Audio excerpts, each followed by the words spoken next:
Her son and daughter-in-law gave her dish gloves for her birthday. They lived rent-free in her house and laughed like she was the maid. But when she mailed back those gloves, framed in a shadow box, it came with a legal notice. Your tenancy is under review. They didn't know the woman folding their laundry still owned half their home. Now she was done being their doormat and ready to be their landlord. All right, before we dive into this crazy story, do me a favor. Subscribe and tell us where you're watching from. The gloves were lemon yellow. So was the bitter smile I wore. They dangled from Ellen's hands like rubber insults, flimsy, gaudy, and impossible to ignore. She stared at them for a moment too long, the forced laughter of her daughter-in-law Megan slicing through the kitchen like a cheap butter knife. "Oh, come on," Megan said between snorts. "You're always cleaning something. Thought we'd upgrade your uniform." The others chuckled. Drew gave a weak smirk, eyes already flicking back to his phone, thumb scrolling, always somewhere else. Ellen let the gloves fall back into the box. They made a quiet slap against the cheap tissue paper, a sound softer than the sting in her chest. "Thank you," she said, voice flat as the frosting on the store-bought cake sitting untouched beside her. Her birthday, her house, and they gave her gloves.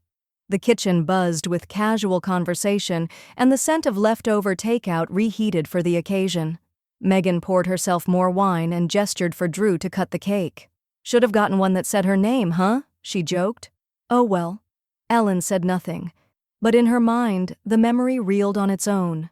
Fingers dusted with flour, the warm scent of vanilla, her husband's deep voice humming a birthday song while she carefully piped out everyone's names on cakes she made from scratch. Megan's first birthday in the house had a 3-layer lemon chiffon. Drew's had custom fondant toppers, and now she got rubber gloves. Drew passed her a thin slice of cake on a plastic plate. No candles, no name, just crumbs on cheap frosting. "I'll clean up in a bit," Ellen said, rising. "Oh, don't worry," Megan grinned, sipping her wine. "That's what the gloves are for." The air tightened. A few awkward smiles flickered across the table. No one said anything. Ellen's feet moved on their own, heels quiet against the kitchen tiles as she left the room. She didn't go far, just to the laundry alcove that had once been a part of her formal dining room. A folded blanket lay over the old wicker basket where she kept odds and ends. She stared for a moment. The silence wrapped around her like a coat that didn't fit anymore. Then she walked upstairs. The guest bedroom, no longer hers, was smaller than the walk-in closet she'd once called her sanctuary. A narrow twin bed, too firm.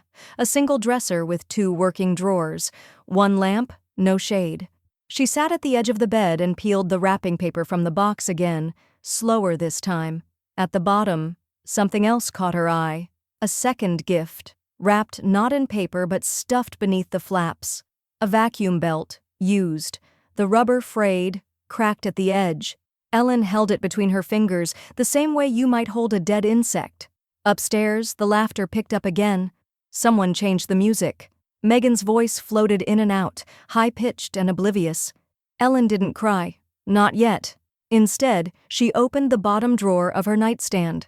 Her fingers slipped beneath the lining until they found what she had hidden years ago, a pale green folder labeled in clean black ink, backup documents. Inside, among faded papers and careful signatures, was a copy of the house deed.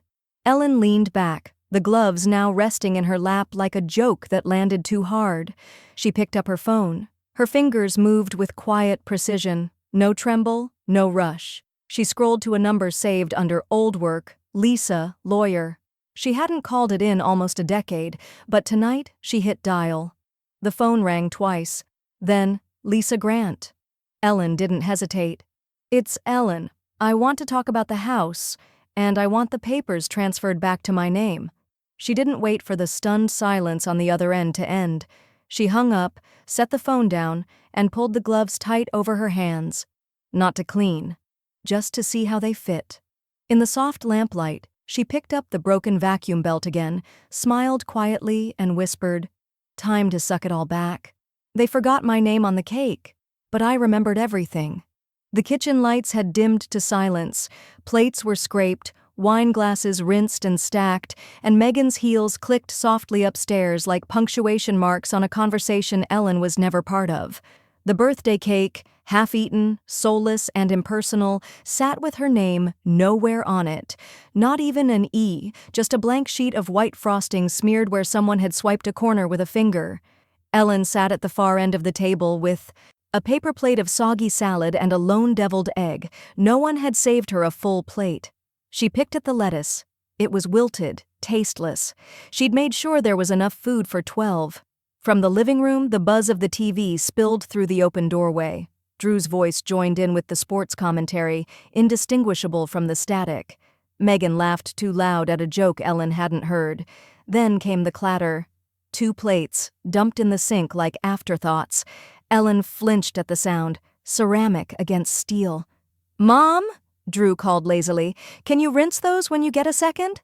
Ellen stood slowly, like her bones had aged 10 years in 10 minutes. As she moved toward the sink, Megan called from the couch with a smirk. "I swear she loves cleaning, probably therapeutic or something." They laughed. Drew added nothing. At the sink, Ellen stared down at the food scraps left behind. Bits of sauce, half-eaten rice, a crumpled napkin stuck to the edge of a plate. She turned on the water and let it run. Steam rose. The scent of lemon dish soap hit her nostrils like a memory. Not long ago, that soap sat beside a velvet jewelry box. Flashback. 2005, Ellen stood in a gold-lit pawn shop, her hands trembling as she slid her wedding ring and 2 bangles across the glass counter. The man behind it didn't ask questions. She didn't offer any.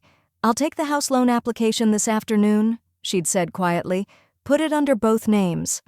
Drew had cried when she showed him the down payment. Megan had cried too, thanking her, hugging her, calling her an angel. Ellen had baked them a pecan pie that night, and the 3 of them ate around a bare kitchen table with take-out chairs. Back then, the silence had felt like gratitude. Now it was just wait. Back to present. The sink hissed. Ellen turned the faucet off and set the sponge down like it was something foreign. A soft voice drifted from the hallway. She froze.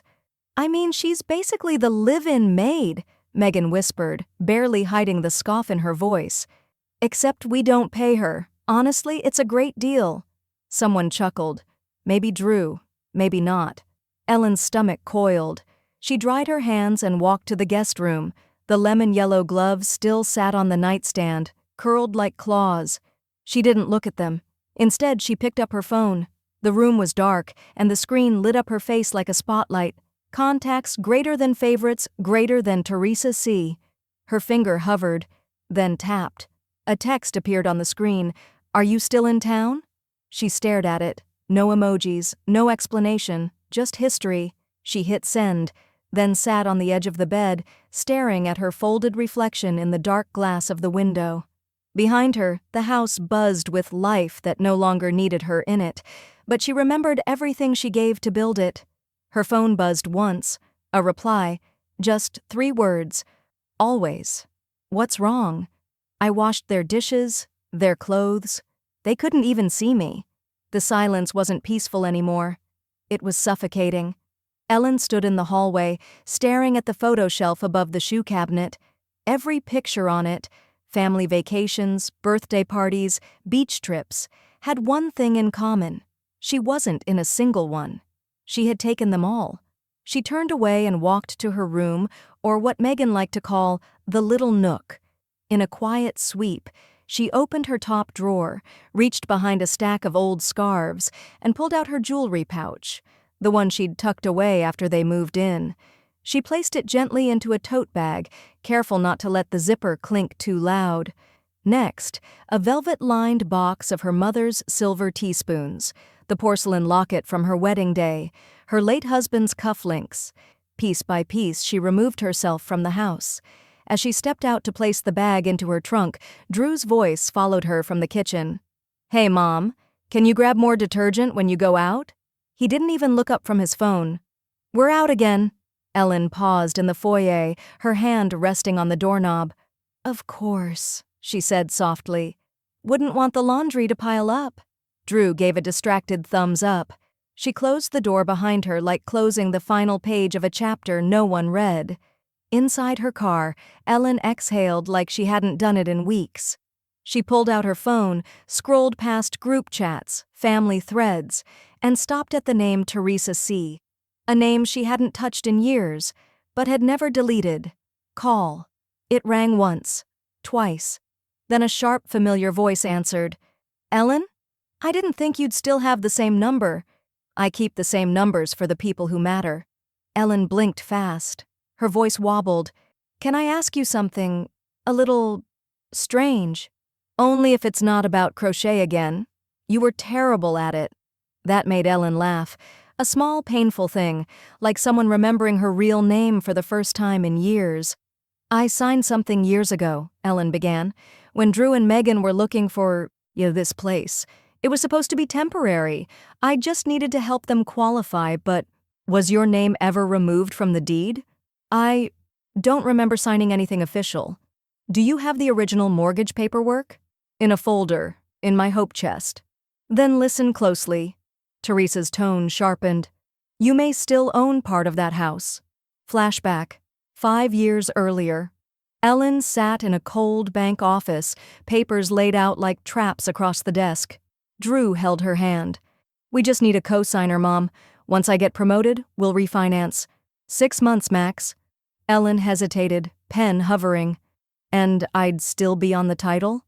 Technically, yes, just legally, but Megan and I will handle everything. She remembered the look Megan gave her then, sugary, rehearsed. You'll always have a room, Ellen, always. She signed. Back to present. Ellen stood in the grocery store, staring at a shelf of detergent she no longer needed. Her fingers traced a bottle out of habit, then she dropped it back into the bin. She didn't need to clean this house anymore. In the parking lot, her phone buzzed. Text from Teresa. You still own 47% of that house. Legally. Let me explain. Ellen's hands trembled, not with fear, but with clarity. Years of being unseen had made her forget the truth. She had built this home, funded it, and now, legally, it still bore her name. She looked out the windshield, the sunlight cracking through a cluster of clouds. No more detergent, no more scrubbing herself invisible, just one step closer to reclaiming what they thought she'd forgotten. Ellen taps on her steering wheel, whispering to herself, let's see how well they notice me when I'm the one holding the key. They offered the guest bed to Megan's cousin. I had the couch. The words hit her like cold water down the spine. Ellen, would you mind giving up your room for a few days? Megan's cousin is flying in from Denver and, well, you know how small the guest couch is. Drew didn't even look up from his laptop.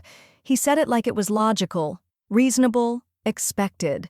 Megan added from the kitchen island, We've already fluffed the couch for you, Ellen. There's a clean blanket and everything. Ellen blinked. The couch? Well, yeah, Megan said, half laughing. You're always up before sunrise anyway. What difference does it make? Ellen's throat was dry, but she nodded, slowly, mechanically. Of course, because why would it be her room after all? When she opened the door to her room that night, the transformation was already underway. The first thing she noticed was the absence of her art. 2 framed watercolors she had painted years ago, now replaced by a faux modern print of a golden leaf. Her jewelry box, which usually sat quietly on the dresser, was gone.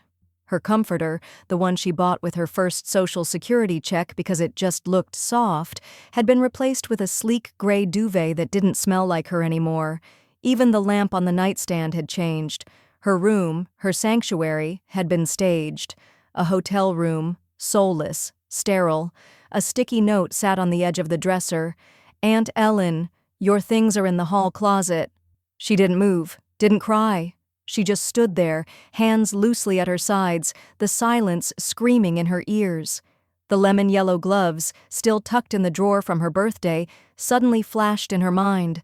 Like the punchline to a joke she had never agreed to. Flashback. 5 years ago, Megan had stood in this same room, hands on hips when they first moved in. Oh, wow, she had said. This space has potential. Imagine this wall in sage green, with gold sconces. And we'll have to swap out this old bedding, of course. Ellen had smiled politely, hiding the sting. She had painted this room herself, chosen the buttercream yellow to bring in the morning sun. Each item, each frame, each vase had been hand-picked from places she could barely afford, but she let it go. For them. Now it was clear. Her room had been claimed long before the cousin ever booked a ticket. That night, Ellen curled up on the living room couch, knees drawn to her chest, the coarse texture of the throw blanket itching against her cheek.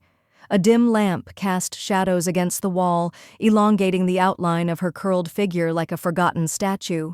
She clutched something under the blanket, something small and rubbery. The gloves, still in their birthday packaging, still mocking. Her fingers tightened around them until the plastic crinkled, but she didn't cry, didn't speak. The air smelled faintly of Megan's rose-scented diffuser from the hallway, and faintly of bleach from the bathroom, the one she was no longer allowed to decorate. They'd erased her right under her nose. She wasn't even sure they noticed. At 5:13 a.m., Ellen rose from the couch, smoothed the blanket, and folded it with care. By 6 o'clock, she had quietly packed her tote bag again, this time with more intention. By 6:40, she had placed a note on the kitchen counter. "Thank you for the temporary stay. Wishing your cousin a comfortable visit. Ellen." She didn't slam a single door. She didn't raise her voice.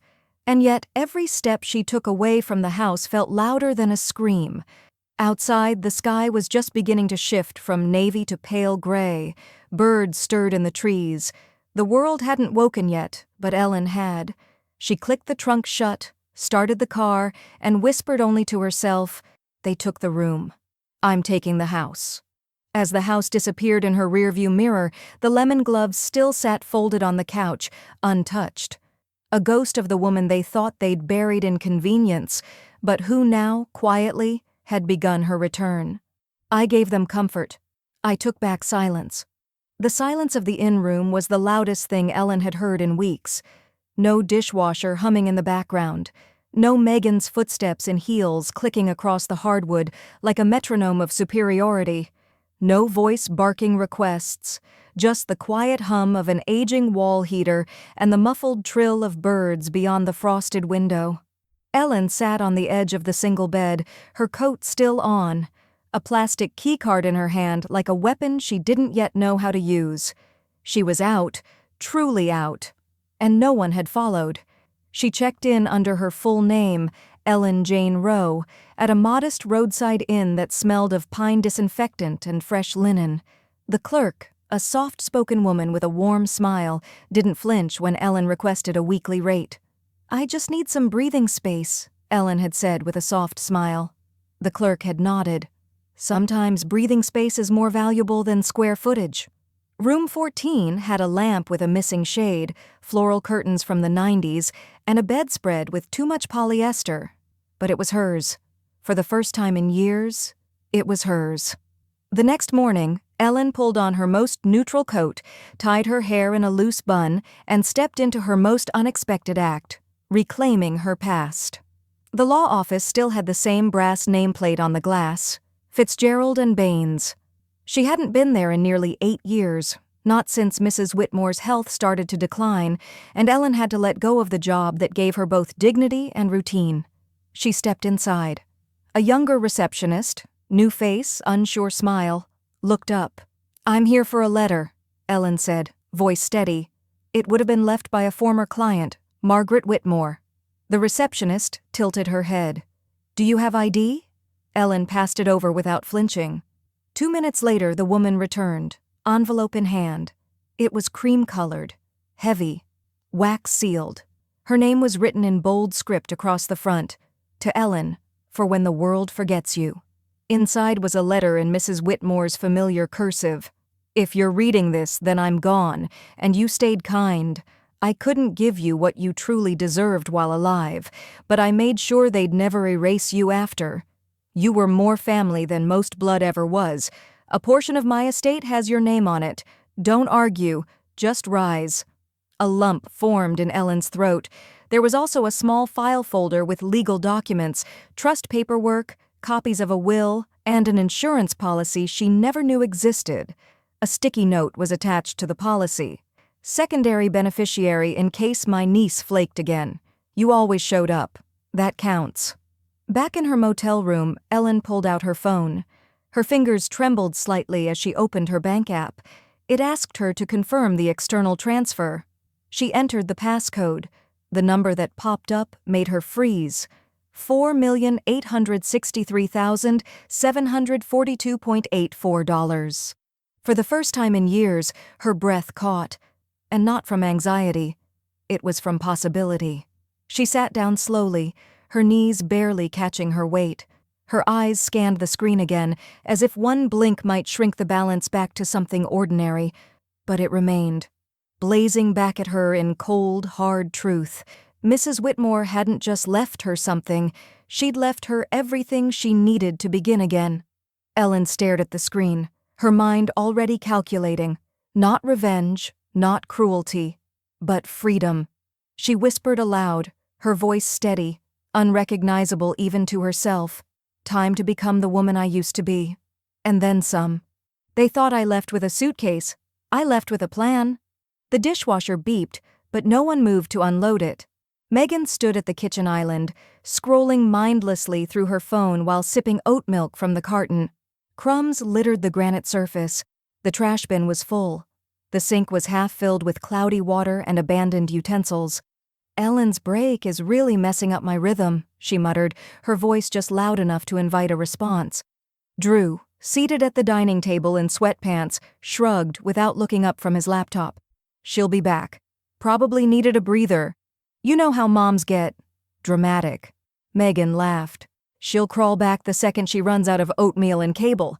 But by day 5, the laughter stopped echoing. The house had never felt so inconvenient. Megan stood in the laundry room staring at a pile of unwashed clothes like they were written in a foreign language. The detergent was almost gone. No groceries had magically appeared since Ellen left. Drew had to take the trash out himself, twice. She should have at least told us how long she'd be gone. Megan snapped, slamming the washer door shut. Drew looked up from his phone. Did you try calling her again? She's not answering. Voicemail. Texts unread. Nothing. He frowned, leaning back against the doorframe. Maybe she went to Aunt Joyce's? Or Teresa's? Megan narrowed her eyes. Teresa hates me. Yeah, that tracks, Drew muttered. Across town, Ellen stepped into a sun-drenched apartment with clean hardwood floors and windows that opened onto a tree-lined street. It wasn't luxury, but it was hers. The leasing agent handed over the keys. You're all set, Ms. Rowe. Welcome home. Ellen ran her fingers along the window frame, inhaling the faint scent of lemon oil and fresh paint. She had always pictured herself old and tucked into a room in someone else's house, folding fitted sheets until her fingers gave out. Now she stood in her own space, bank account flush, plan in motion, and identity intact. She had disappeared, and not even once looked over her shoulder. That evening, Ellen stared at herself in the bathroom mirror. She had bought dye, a soft chestnut brown, nothing flashy. Her gray streaks softened into warmth as she rinsed the color out. She moisturized her face slowly, deliberately, reclaiming each line and wrinkle with a touch of grace. Then came the wardrobe shift. Gone were the tired cardigans and faded floral blouses. A new trench coat, dark jeans, a cashmere sweater. She paired them with loafers that clicked with purpose, not apology. She looked less like a woman who had disappeared, and more like a woman the world should prepare to meet. Back at the house, Megan sat cross-legged on the living room floor, opening Ellen's sewing basket in hopes of finding a needle. She stared at the contents, old buttons, faded threads, and a note tucked beneath a fabric swatch. It simply read, "Take care of yourself. I'm doing the same." Megan's breath caught. She left this. Drew stepped in, holding his phone. "I just called Teresa." "And?" "She said Ellen's fine," he said slowly. And then she hung up. Megan blinked. "That's it?" "That's it." A weight settled between them. Megan stood, looking around the house like it had grown colder. Dishes in the sink. Empty silence. No faint gospel humming. No soft footsteps. No coffee already made. "She's not coming back," Megan said, the words sharp but unsteady. Drew didn't answer. He just looked at the closed laundry room door, the same one Ellen had passed through 100 times without thanks or acknowledgement. And for the first time since she left, Drew felt the edges of something unfamiliar creeping in. Regret. That night, Drew called Teresa again, this time with urgency in his voice. "I just want to know where she is. Please." Teresa paused, then replied flatly, "You didn't notice her when she was there? Why notice her now?" Click. Silence is the best luxury, and I could finally afford it. The elevator chimed softly as it reached the 12th floor. Polished chrome, plush carpeting, and the faint scent of jasmine from a nearby diffuser welcomed Ellen into a world she never imagined entering, let alone owning a part of. Her new condo overlooked the city park, where joggers moved like clockwork and children's laughter blended with birdsong. Morning sun filtered through floor-to-ceiling windows, bathing the hardwood floors in golden light. No shouting, no dirty dishes, no passive-aggressive comments wrapped in politeness, just silence. And her. She stood in the entryway, holding a cake box from the best patisserie in town. The lettering was gold. The frosting inside was real buttercream. On top of the cake, one word piped in delicate white script: Ellen. For the first time in years, she celebrated her birthday like she existed. She changed in front of her full-length mirror, no more fading florals or elastic waistbands. Now it was soft knit sweaters, tailored trousers, and a sleek navy coat that made her shoulders look proud. The bags from her shopping trip lay open on the bed, cool neutrals, structured silhouettes, and a pair of leather gloves. Not for scrubbing, but for style. Ellen placed her old clothes in donation boxes, folding them neatly, almost ceremoniously. Each fabric held memories of being needed, ignored, and underestimated. She smiled, gently patting the last folded cardigan. "Someone else can carry those stories now," she whispered. Her new life wasn't loud, but it made waves. Megan's phone lit up with group chat pings and Instagram tags. "Hey, did you see this condo listing? Ellen Rowe's name is on the buyer doc? Didn't she vanish last week?" Mael gone rogue. Megan screenshot it, tossed her phone on the kitchen counter, and muttered, "What the hell is she doing with that kind of money?" Drew barely looked up from the mortgage folder. Maybe she finally got tired of playing maid. "She was never supposed to leave," Megan snapped. "She was never supposed to stay forever," Drew replied. But the truth hung unspoken between them. They had no idea who Ellen really was. Not anymore. Back at the condo, Ellen sipped tea on the balcony as autumn leaves swirled in the streets below. She scrolled through her phone. No missed calls, just another ping from Megan's latest online rant. Some people don't understand loyalty, but karma's got a key to every house. Mill gone rogue, Jalmar family drama. Ellen raised an eyebrow. "You haven't even seen karma knock yet, dear." She opened her email. There it was, a reply from the law firm her late friend used to work with. The subject line read, "Confidential. Property action request form ready." Later that afternoon, she met with a poised attorney at a quiet cafe downtown. "Do you want this tied back to your current name?" the woman asked. Ellen stirred her coffee slowly, the spoon clinking against porcelain. "I'd prefer a different name on the documents." The attorney nodded, sliding a form across the table. "A pseudonym, then? Something elegant?" Ellen smiled and picked up the pen. She signed, "Eva Monroe." She walked out of the cafe with the kind of power you couldn't see but felt like electricity in the air. No loud arguments, no slammed doors, just quiet chess moves. She had learned that silence wasn't surrender, it was strategy, and this game was only beginning. Ellen texted the attorney one final message before bed. "Request the full mortgage file. I want my share officially acknowledged." The attorney replied with one word, "Understood." "They called me the help, but I helped pay for everything." The papers smelled faintly of dust and lavender.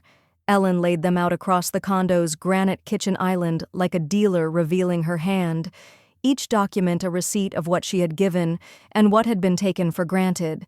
Her fingers hovered above a faded file labeled "Mortgage, 2006. Her name was there, crisp in ink but dulled by time, written in the same shaky penmanship she'd used after signing her late husband's hospice release. Her hands had trembled then. They didn't now. She took a steady breath and whispered, "Let's see you call me the maid now." Across town, Megan stirred her smoothie with a reusable straw and scrolled Zillow on her phone. "This house is peaking in value," she told Drew, who sat hunched over bills. "We should sell and move up, maybe closer to the lake." Drew didn't respond immediately. "Without Mom's name on the paperwork, sure." Megan laughed, dismissive. "She was never on the deed. You said she just helped with the down payment, right?" He shrugged. "I mean, I think I had her sign something when I was unemployed. Bank wouldn't approve me solo." Megan looked up sharply. "Wait, sign what?" Back at the condo, Ellen sat across from her attorney, Eva Monroe, identity intact. They sipped tea in a minimalist office bathed in soft gray tones, the scent of eucalyptus drifting from a corner diffuser. "According to these," the lawyer said, flipping through the records, "you didn't just contribute, you co-signed. That makes you a legal joint owner." Ellen folded her hands calmly. "And the house cannot be sold without my consent." The lawyer nodded. "Precisely. Shall we begin the process of reinstating title authority under your legal identity?" Ellen smiled. "Do it." Flashback. The living room was dark except for the flicker of a muted TV. Drew sat on the edge of the couch, elbows on knees, desperation clinging to his voice like static. "Mom, they're going to reject the loan. I just need you to sign temporarily, just for a year." Ellen had looked at the paperwork then, at the pleading in her son's eyes. She thought of his childhood hospital bills, the times he'd cried over a scraped knee, the first time he called her mama. And so she signed. One page, one pen, one promise no one intended to keep. Now, Ellen was done with promises. At her lawyer's cue, the formal request for co-owner consent verification was submitted to the county property office. A carbon copy was routed to the house's current mailing address. The name on the sender field? Eva M. Rowe, legal guardian and title partner. 2 days later, Megan stood barefoot in the kitchen, waiting for the oven to preheat.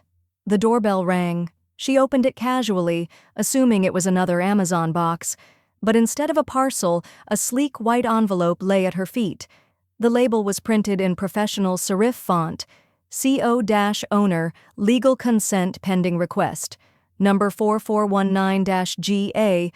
Immediate response required. Inside, a cover letter to the residents of 1896 Cider Hollow Drive. A legal inquiry has been filed regarding the property's deed. Current ownership is under review. No financial transactions involving the home may proceed without the signature and explicit consent of Ms. Ellen Rowe. Thank you, County Title Office. Megan's face went white. The envelope slid from her hands like a dead weight.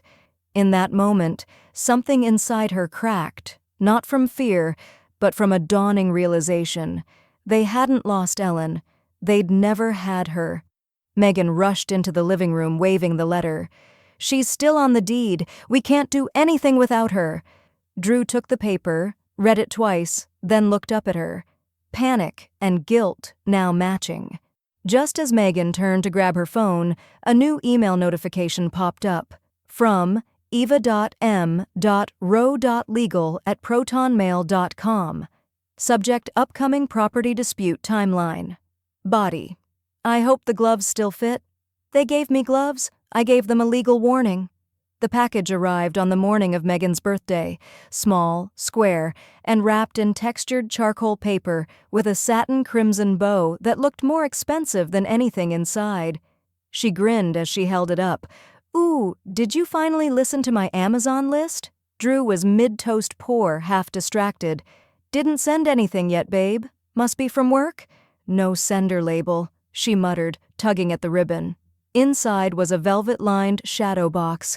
Centered like an art piece were lemon-yellow rubber dish gloves, the exact same brand they'd given Ellen on her birthday. But these were perfectly preserved, like museum relics. Below them, embossed in brass on a plaque, "To the ones who taught me what not to accept. E.R." Megan stared, her breath catching. But the gloves weren't all. Underneath the satin base was a second envelope. Legal white, sharp-edged, cold. The typeface was brutal in its formality. Notice of tenancy under review effective immediately. She blinked hard. What the hell is this? Drew took the document, eyes darting line by line. The air in the kitchen went still. What does that mean? Megan's voice was rising. It means, he swallowed, we're being evaluated. Our living arrangement isn't guaranteed anymore. Evaluated by who? She moved out. Apparently not legally. Across town, Ellen stood in the corner of her balcony, the morning breeze lifting her silver-streaked hair. She held a cup of tea in one hand and her phone in the other. She opened her social media app, selected a blank canvas and typed just one sentence, "Your gift taught me value." She hit post and turned her notifications off. Behind her, soft classical music played. On the dining table sat her real birthday cake, chocolate ganache with gold dusting and a single candle, already lit. A glass of champagne fizzed nearby. Her laughter was soft, but it filled the room like warm light. Back at the house, Megan stormed from room to room with the notice in her hand like a dagger. This is a joke. She's just trying to scare us. Drew didn't reply. She can't kick us out. She doesn't have that kind of power. She owns 47% of the property, he said quietly. What? I confirmed it. That's why she could stop the sale. That's why she sent this. This is real. Megan stared at him like he'd betrayed her. So she's going to evict us now? On my birthday? As if in response, her phone buzzed with a notification. She glanced down. Declined. Your card ending in 4226 could not be processed. Her heart skipped. What now? She clicked the link. It was for the $600 down payment on a velvet lounge chair she'd ordered last week, the same one Ellen used to clean carefully when Megan wasn't looking. Declined. She hit refresh. Declined. I paid that card last week, she whispered. And then it hit her. The joint credit account. She'd tied it to Drew's account to boost limits. If Ellen had tapped into the ownership clause, what if she's freezing everything? Drew looked at the shadow box, the gloves practically glowing in the afternoon sun. She's not playing anymore. Megan clenched her jaw. This isn't revenge, she hissed. It's a declaration of war. Just then, Drew's phone lit up with a new message. From Ellen Rowe. Subject: Notice of intent attachment. Residential lease terms. Proposed reclassification. Underneath it, one line of text. Tenants who mock their landlord often forget she has the final say. They mocked my presence. I made sure they felt my absence. The lockbox clicked open with a sound louder than thunder in silence. Ellen stood at the curb, wearing a wide-brimmed cream hat and dark sunglasses, barely recognizable to anyone who might have once called her Mom. She didn't walk up to the door. She didn't need to. That morning, the realtor had already arrived. Crisp in a navy pantsuit and heels that clicked with authority, she placed a gold-accented "Private Showing by Appointment Only" sign in the front yard of the house Ellen had once cleaned on her hands and knees. Ellen remained across the street under the shade of a tree, sipping cold tea from a stainless tumbler. Watching. A silver SUV slowed to a stop, its window rolling down. This the Blakewood property? Asked a man in designer sunglasses. It is, the realtor said brightly. Co-owned, recently made available for selective viewing. Welcome in. The man pulled into the driveway. Then another car. A couple. Then two more. Neighbors walked their dogs slower than usual, their heads turning toward the open front door like flies drawn to a flickering light. By 1:30 p.m., 7 strangers were walking through Megan's kitchen, admiring countertops she never cleaned. Inside, the atmosphere was surreal. The scent of vanilla candles lingered, courtesy of the realtor, not Megan. A vase of fresh white lilies sat on the dining table. Brochures lay neatly fanned across the marble island. Charming two-family home, dual ownership potential. A woman in a green blouse whispered, "Didn't this used to be a family house?" Her husband nodded. Heard the mother-in-law was part owner. Guess she's selling her share. They turned the corner, startling Megan's cat, who darted under the dining table. At exactly 2:07 p.m., Megan's SUV screeched into the driveway. The tires barked against the pavement. Her heels hit the ground before the engine stopped. "What the hell is going on?" she barked, storming through the front door. All conversation stopped. The realtor approached her calmly. "Hi, you must be Megan?" Megan blinked. "This is my house. What are you doing?" The woman smiled politely. "I was informed the co-owner granted access for a private showing. We sent the notice to your registered email 3 days ago." Megan's voice cracked. "What co-owner?" The realtor pulled out a document, neatly folded, notarized, stamped. Per the amended deed filed last Thursday, Ellen Rowe now holds controlling share at 51%. She authorized this showing. Megan turned ghost pale. Across the street, Ellen watched as the last of the light caught her silver necklace. The initials on the pendant read ER, the same letters signed at the bottom of every legal notice. Megan had crumpled in rage. A neighbor walked by with a leash in one hand and an iPhone in the other. "Wait, is that your house being toured?" Megan whipped her head around. The woman laughed, gently, not unkindly. "Oh, I just assumed. They said it was the co-owner's idea. Ellen, right?" That name, Ellen, landed like a slap. "She's not even here," Megan shouted. But even as she said it, she knew the absurdity of it. Ellen didn't need to be in the house to change the atmosphere. Ellen had become the house. Its walls whispered her return. Its doors opened in her name. At 6:22 p.m., Drew returned home. He entered through the back, confused by the parked cars and footsteps upstairs. He found Megan on the edge of the staircase, her eyeliner smudged, breath shallow. "She showed the house," Megan croaked, "to strangers. Without telling us." Drew barely processed it before his phone vibrated. He pulled it out. An email. From the county mortgage office. Subject line: "Your mortgage title. Updated owner record. ROWEE." His hands trembled as he scrolled. The screen displayed a bolded line. "Primary controlling owner, Ellen Rowe, 51%. He exhaled slowly. Sat down on the bottom stair. Megan was still talking, furious, desperate, but her voice became background noise. Because for the first time since Ellen left, Drew finally saw what she'd done. She hadn't run away. She'd stepped aside, long enough for them to feel comfortable, and now she'd returned, not through the front door, but through every document, title, and clause they never read. Outside, Ellen walked calmly to the mailbox, slipped in one final envelope. Inside it read, "This is no longer your kingdom. You're just renting the throne." They wanted control. I offered them a contract. The envelope sat on the kitchen counter like a bomb with no ticking. Silent, but deadly. Megan didn't open it right away. She paced, barefoot, holding a mug she wasn't drinking from. The once pristine granite counter, her pride, now bore a cold, cream-colored envelope with Ellen's name in cursive on the corner. It wasn't handwritten, it was embossed. That, somehow, made it worse. When Drew came home, Megan pounced. "She's trying to rent the house to us." Megan slammed the envelope onto the counter. "Us, Drew. Rent, like we're tenants." He blinked at her, exhausted from a day full of questions.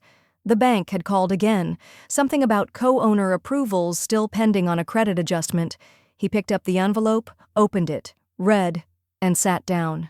The lease was immaculate. A formal rental agreement. 2 bedrooms, 1.5 bath, garage access, utilities excluded. Monthly rent listed just below the market average. A slap and a courtesy, both in one gesture. Due date, the 1st of the month. Effective immediately, and at the bottom, her signature, Ellen Rowe, in ink, in power, in full. "She's bluffing," Megan hissed. "Right? Tell me she's bluffing." Drew said nothing, because the notary stamp in the corner didn't look like a bluff. 2 days passed, then 3. No follow-up, no text, no phone call, just silence. And the paper, now pinned on the fridge by a wine magnet Megan had once bought in Napa, back when their life still looked like curated happiness. Then, on the 4th day, the doorbell rang. Ellen, not with another envelope, just with keys and a clipboard. "I'm here for the walkthrough," she said calmly, stepping inside. It's standard procedure before converting a residence to a dual lease property. Megan physically recoiled. "Are you serious right now?" Ellen didn't blink. It's all outlined in the contract." Drew, standing near the staircase, looked like he'd aged 10 years. "Mom, can we talk about this? Maybe find a different way?" Ellen's eyes softened, but only for a moment. "This is the different way," she said. "I'm offering you the chance to stay, legally, respectfully." Megan burst out laughing, bitter, sharp. "Respectfully? You disappeared for weeks, came back with lawyers, lease papers, and strangers walking through our kitchen." Ellen's gaze moved to the dish rack, still full, unloaded. "Your kitchen?" she asked quietly. Megan swallowed hard. Ellen looked around once, just once, not longingly, not even with nostalgia, just a survey of space, her space. She reached into her tote bag and pulled out 2 sets of keys. "Rent starts next week," she said, setting the keys gently on the counter. "Or you can be out by the 1st. That's the compromise." And with that, she turned, her shoes making no sound on the hardwood as she walked down the hall. Later that night, Drew sat in the dark kitchen, the lease illuminated by the glow of the microwave clock. He hadn't touched dinner. He watched Megan rip the lease in half, then again, into quarters, eighths. She shoved the scraps into the trash like they were contagious. "She's bluffing," Megan muttered again, though less sure now. "This is all just drama." Drew didn't answer, because even in the silence he heard the click of the mailbox hours earlier. A second copy, no doubt, was already en route. The next morning, Ellen returned alone. She walked through the house slowly, as if memorizing the walls one last time. The creak in the 3rd stair, the chip on the baseboard Megan always ignored, the framed photo that still sat, out of place, on the shelf, a photo of Drew as a boy. Smiling, standing beside her, both covered in flour. No Megan. Ellen touched the corner of the frame, then walked out, leaving nothing behind. As her car pulled away, Megan stood at the upstairs window, arms folded tight. Trash bag in hand, Drew lifted the lid. The shredded lease was gone. In its place, a fresh envelope, stamped, sealed, another copy. "They thought I wouldn't go through with it." The rumble of diesel cut through the morning like a challenge. Birdsong was drowned out by the low growl of gears shifting, tires crunching over the driveway. A large white moving truck, its side painted with bold blue letters, "Professional Relocation Services," rolled to a stop right in front of the lawn, flattening a patch of Megan's precious marigolds. Inside the house, blinds snapped open. Outside, Ellen stood still, calm, in control. A clipboard in her hand, sunglasses shielding her eyes from the rising sun, and the rage she knew was about to erupt behind that door. Megan burst out barefoot, robe flapping like the flag of a crumbling kingdom. "What the hell is this?" Ellen didn't move. Exactly what the lease said would happen. The driver tipped his cap to Ellen.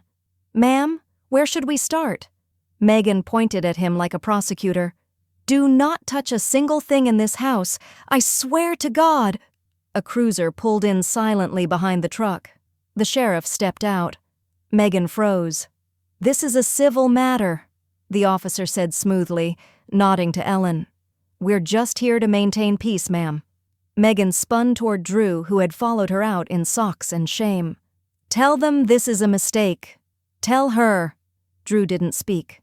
His eyes were locked on the clipboard Ellen held, because he already knew what was on it. The signature, the lease, the timeline, everything they'd ignored, everything they thought was a bluff. The movers opened the back of the truck, blankets, dollies, empty boxes. Ellen finally stepped forward. Her heels tapped softly against the stone walk. "Drew," she said, voice firm but not unkind. "I gave you 30 days. You gave me 30 excuses." He opened his mouth, closed it again. His lips trembled slightly. He exhaled. "I didn't think you'd actually follow through," she finished. Megan growled from the porch. "You can't just evict your own family." Ellen tilted her head. "You're right. I didn't evict my family." That one landed. The first box to come out of the house was labeled "Master Bedroom Shoes." The irony wasn't lost on Ellen. She'd vacuumed that room more times than Megan had thanked her. The box thudded down gently on the porch, carried by a young man who smiled politely. Inside the window, a curious neighbor peered out. Then another, then another. Phones were lifted. Megan hissed through clenched teeth. "You're humiliating us." Ellen shrugged lightly. "I'm just making space." Drew stepped down toward her. "Mom, please, can't we just talk?" "We've had weeks to talk," she replied. "Now it's action." He looked desperate. "What do you want? Money? An apology?" "I already have money," she said, "and apologies mean nothing when they're wrapped in panic." Behind them, the sheriff's radio crackled softly. The sun climbed higher. The air smelled of cut grass and scorched ego. Megan stormed back inside, stomping loudly. "This isn't over. I'll sue." Ellen turned to the officer. "She's welcome to try." The officer nodded. "All looks legal to me."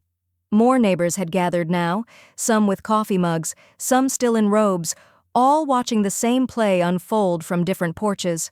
Ellen took a step closer to Drew. For a moment he looked like a little boy again, wide-eyed and uncertain. She handed him a slim envelope. "What's this?" he asked, voice hollow. "Your second chance," she said, pointing toward the driveway. He opened the envelope slowly.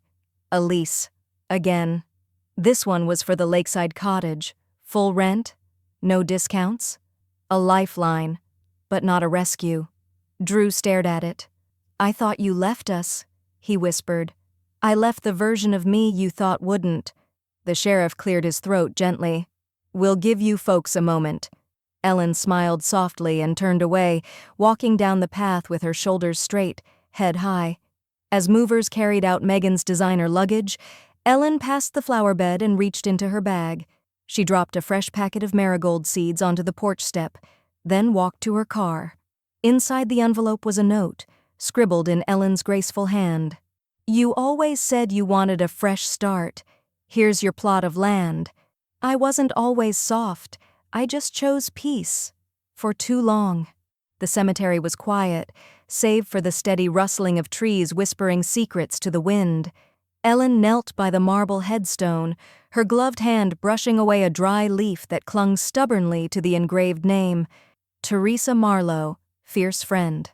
Gentle flame. Ellen exhaled slowly. "They thought I was weak, T," she murmured. "But you knew better. You always did." A bouquet of sunflowers leaned against the stone, her late friend's favorite. The stems trembled in the breeze, much like Ellen's voice. "I gave them every comfort, every break, every chance to do better." "And in return?" She smiled faintly, eyes glassy.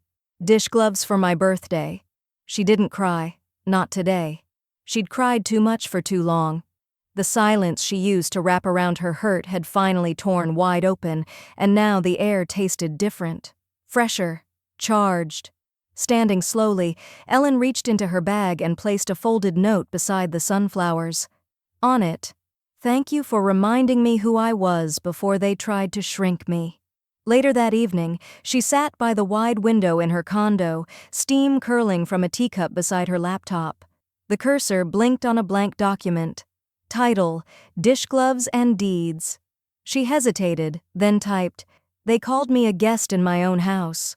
They laughed when I said rent. They forgot I held the deed, the will, and the story. A knock echoed through the room. It was her therapist, Marcia, dropping by for their weekly session. Casual, friendly, but intentional. Marcia sat across from Ellen, eyeing the screen. "You're writing it," she said approvingly. Ellen nodded. "Finally. It's all pouring out now, like it was just waiting for me to breathe first." Marcia sipped her tea. "You didn't lose your voice. You just lent it out too long." Ellen chuckled, a dry sound with weight behind it. "You're good at this."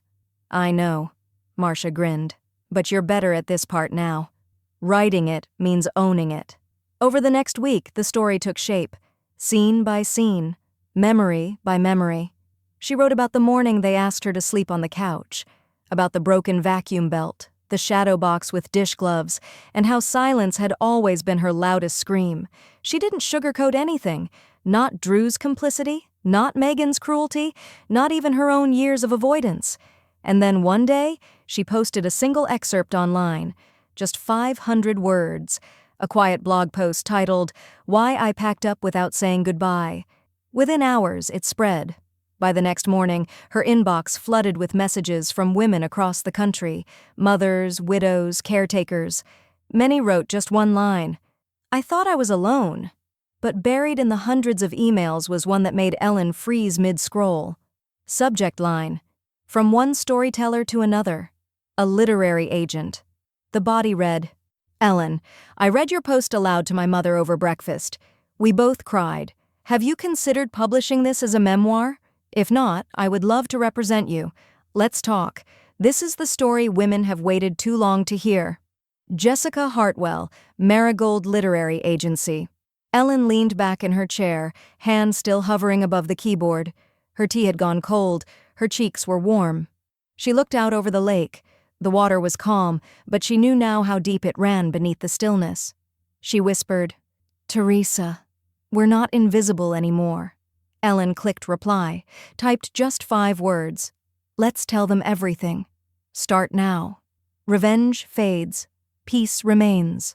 The first breath Ellen took on the mountain wasn't just cold, it was clean. The kind that made your lungs ache in the best way. Wind tugged at her coat and silver hair as she stood on the rocky overlook, boots planted in soft earth, overlooking miles of rolling pine and silence. No traffic, no voices raised in the next room, no clinking dishes or forced thank yous, just sky. She let out a slow exhale. "Peace," she whispered. "You took your time." The cabin she rented was small, rustic, and perfect. One room, a fireplace, a thick-knit blanket she wrapped around her shoulders every night. In the quiet, Ellen sat at the window with tea steeping beside her and reread her book draft, now retitled The Second Act. Each chapter felt like peeling off skin she no longer needed. Between edits, she signed donation slips, anonymous contributions to women's shelters in 3 cities. The same shelters that once sent pamphlets through her mail. She'd never called, but she remembered. They'd always said, "You don't have to be hit to be harmed." On her 65th birthday, she walked into a cozy antique store tucked between 2 art galleries. The smell of lavender and old cedar hit her like nostalgia in a bottle. In the far corner, under golden afternoon light, sat a red velvet armchair. Regal, plush, like it was waiting for her. Ellen trailed her fingers across the armrest. "Would you like to try it?" the store clerk asked gently. Ellen smiled. "I already have." She paid in full, no questions asked, had it delivered straight to the condo she now called home. That evening, with a slice of bakery cake on her lap and her manuscript saved with a new cover image, Ellen opened her phone for the first time in days. One unread message. From Megan. "We lost everything." Ellen stared at it. No punctuation, no context, just a desperate attempt to anchor something already adrift. She didn't reply, not because she couldn't, because she didn't need to. Instead, she poured herself a glass of wine and sat in her new red throne, feet tucked under her, wind rustling against the windows. The fireplace crackled gently. Freedom had a sound.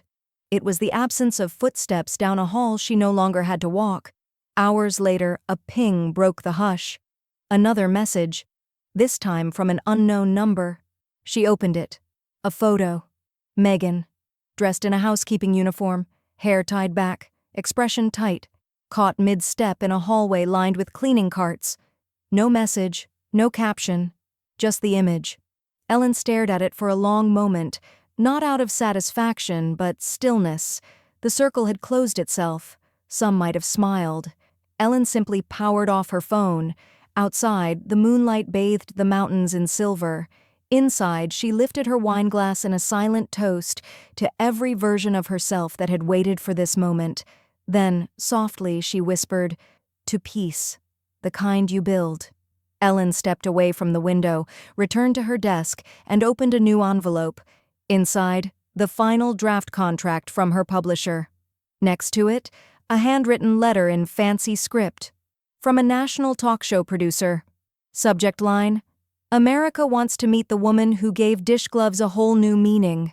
I gave them one final thing, Not forgiveness, but freedom.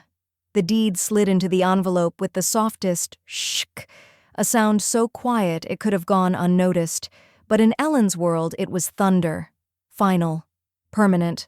A line drawn not in anger, but in peace. She sat at her oak writing desk, hands steady, pen gliding across thick paper like a whisper across glass. Her letter was short, brutally so, measured not in words but in release. You were right. I do like cleaning. I cleaned my life of you.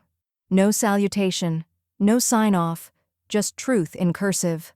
Outside, the lake stretched wide and still, reflecting the blush-pink morning sky like a held breath. Inside, her kettle whistled once and quieted. She poured her tea slowly, letting the steam rise to warm her cheeks. A red velvet armchair waited by the window, the same one that had become her throne, her sanctuary, her second chance.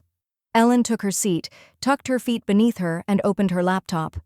The cover of her book manuscript shone back at her. The second act. Bold, confident font over a faded image of lemon-yellow dish gloves. How ironic, she thought, that something meant to mock her had become her motif, her armor. Her cursor blinked under the title of her next chapter. Legacy isn't inherited. It's built. She paused, lifted her mug, and stared out at the ripples of the lake. Across town, the mail truck rolled up the driveway of the house she once scrubbed, folded, and tiptoed through. Megan bent to pick up the day's letters, not yet realizing the weight of the thick cream envelope nestled between catalogs and unpaid bills. She tore it open on the kitchen island, still cluttered with takeout boxes and a dying orchid. Her eyes skimmed the letter, then froze. A slow, furious flush rose to her face. The paper trembled in her hands. "Drew!" she screamed. She gave it away. She gave the whole damn house away. He rushed in, half-shaven, phone still in hand. "What are you talking about?" She threw the deed across the counter. "To a shelter program. For women. It's gone. The whole house. It's not ours anymore." Drew's mouth opened, but no words came out. Back at the lake, Ellen didn't know about the shouting or the crying, and she didn't need to. What mattered was that the property, once her prison, was now sanctuary for women like her. Women overlooked, women forgotten, women resilient. She'd signed it over to a foundation that offered housing to survivors of domestic neglect and economic control. It wasn't revenge. It was reparation. A ripple in a pond she once felt trapped beneath. A ding on her laptop broke the silence. An email. Subject: confirming interest for National Book Segment. Women Who Rise. Ellen exhaled slowly.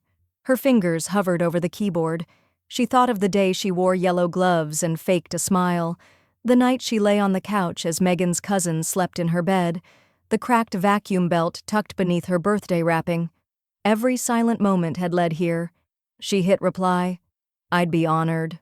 Then she closed her laptop, not with finality, but with beginning. She leaned back, sipped her tea, and watched the breeze ripple across the water. Across the room, a stack of fresh notebooks waited, one for each story she still planned to tell. Not all hers. Some were voices she'd met in shelters, some from letters she now received weekly. All of them women who had once been just the help. Now they were architects of their own redemption. And as the sun climbed higher, painting her window in gold, Ellen spoke aloud the final words of her closing chapter, words she no longer feared, no longer whispered, words that now, finally, belonged to her. They gave me gloves. I gave them a legacy.